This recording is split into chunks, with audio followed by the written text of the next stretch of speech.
Lei 7.347, de 24 de julho de 1985. Lei da Ação Civil Pública. Artigo 1º. Regem-se pelas disposições desta lei, sem prejuízo da ação popular, as ações de responsabilidade por danos morais e patrimoniais causados ao meio ambiente, ao consumidor, a bens e direitos de valor artístico, estético, histórico, turístico e paisagístico, a qualquer outro interesse difuso ou coletivo, por infração da ordem econômica, à ordem urbanística, à honra e à dignidade de grupos raciais, étnicos ou religiosos, e ao patrimônio público e social. Não será cabível ação civil pública para veicular pretensões que envolvam tributos, contribuições previdenciárias, o Fundo de Garantia do Tempo de Serviço, FGTS ou outros fundos de natureza institucional cujos beneficiários podem ser individualmente determinados.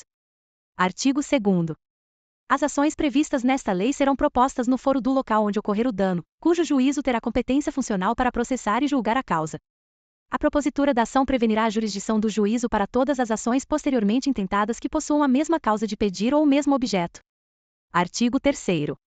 A ação civil poderá ter por objeto a condenação em dinheiro ou cumprimento de obrigação de fazer ou não fazer. Artigo 4º.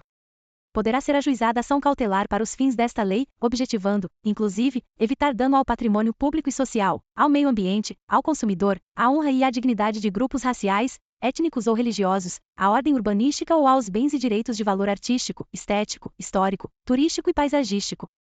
Artigo 5º. Tem legitimidade para propor a ação principal e a ação cautelar o Ministério Público, a Defensoria Pública, a União, os Estados, o Distrito Federal e os municípios, a autarquia, empresa pública, fundação ou sociedade de economia mista, a associação que, concomitantemente, esteja constituída há pelo menos um ano nos termos da lei civil, e inclua, entre suas finalidades institucionais, a proteção ao patrimônio público e social, ao meio ambiente, ao consumidor, à ordem econômica, à livre concorrência, aos direitos de grupos raciais, étnicos ou religiosos ou ao patrimônio artístico, estético, histórico, turístico e paisagístico. O Ministério Público, se não intervier no processo como parte, atuará obrigatoriamente como fiscal da lei. Fica facultado ao poder público e a outras associações legitimadas nos termos deste artigo habilitar-se como litisconsortes de qualquer das partes. Em caso de desistência infundada ou abandono da ação por associação legitimada, o Ministério Público ou outro legitimado assumirá a titularidade ativa.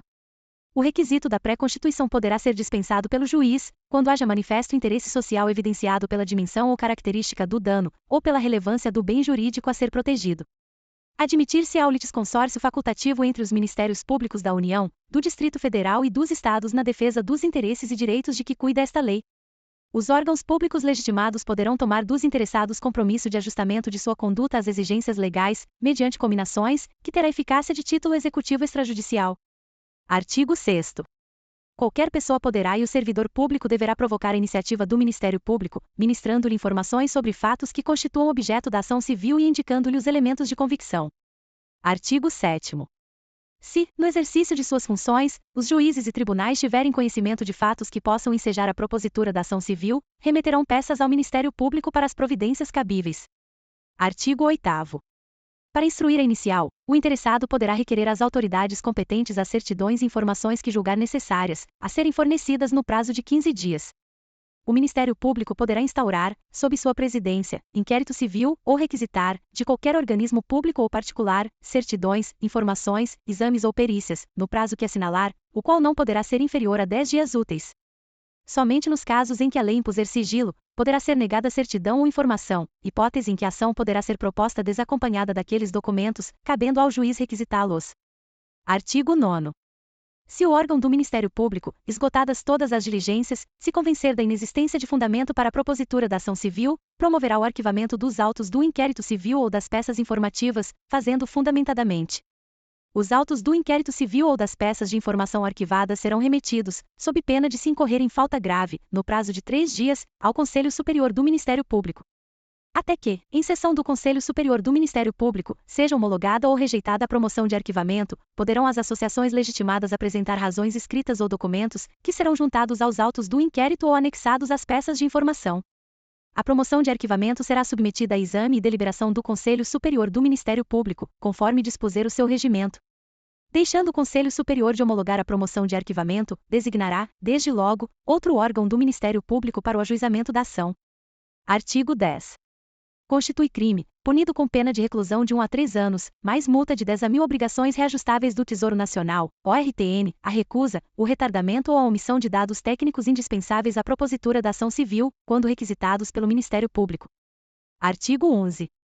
Na ação que tenha por objeto o cumprimento de obrigação de fazer ou não fazer, o juiz determinará o cumprimento da prestação da atividade devida ou a cessação da atividade nociva, sob pena de execução específica, ou de cominação de multa diária, se esta for suficiente ou compatível, independentemente de requerimento do autor. Artigo 12.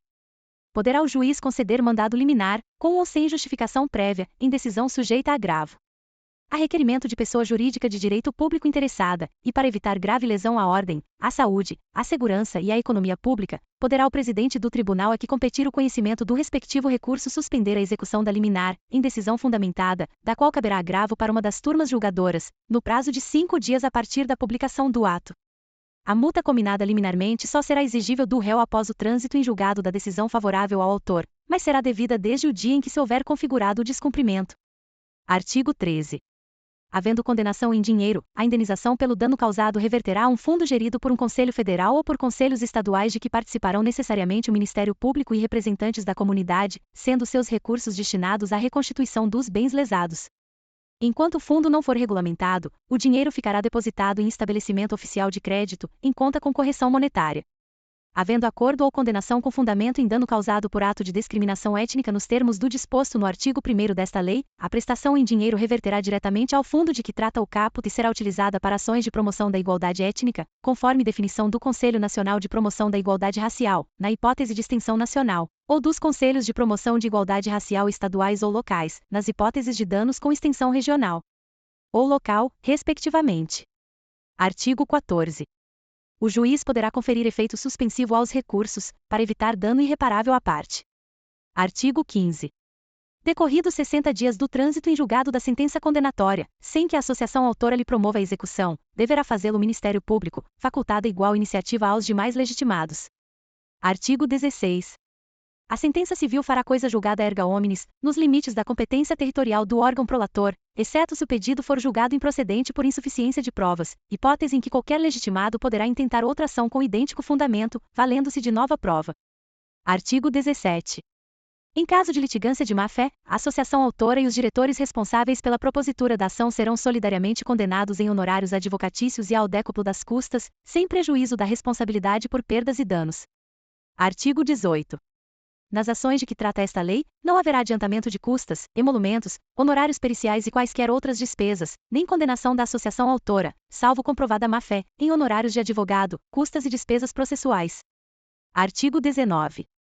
Aplica-se à ação civil pública, prevista nesta lei, o Código de Processo Civil, aprovado pela Lei 5.869 de 1973, naquilo em que não contrarie suas disposições. Artigo 20. O fundo de que trata o artigo 13 desta lei será regulamentado pelo Poder Executivo no prazo de 90 dias. Artigo 21.